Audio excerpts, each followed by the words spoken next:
নমস্কাৰ বন্ধুসকল, কি খবৰ? আশা কৰোঁ সকলোৱে ভাল আৰু আপোনালোকৰ আশীৰ্বাদত মোৰো ভাল। তো গাইজ, আজি খাবলৈ আনিছোঁ পৰ্ক গাহৰি মাংস।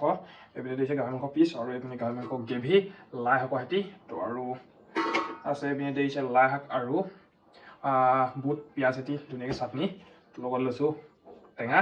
তো বলক আজি ভিডিঅ'টো ষ্টাৰ্ট কৰোঁ। যোনসকলে এতিয়ালৈকে ভাত খোৱা নাই আপোনালোকে মোৰ ভিডিঅ'টো চাই ভাত খাব পাৰিব। তো বলক আজি আমি ভিডিঅ'টো ষ্টাৰ্ট কৰোঁ। তো এতিয়া মই ফাৰ্ষ্ট ট্ৰাই কৰিম গাহৰি পিচ, ঠিক আছে গাইজ। মজা গাইজ। আৰু যোনসকলে মোৰ নতুনকৈ ভিডিঅ'বোৰ চাই আছে তাত প্লিজ চেনেলটো ছাবস্ক্ৰাইব কৰি দিব আৰু লাইক এটা কৰিব, কমেণ্ট কৰি জনাব ভিডিঅ'বোৰ চাই কেনেকুৱা পাইছে আৰু ক'ৰ পৰা ভিডিঅ'বোৰ চাই আছে আপোনালোকে কমেণ্ট কৰি জনাব।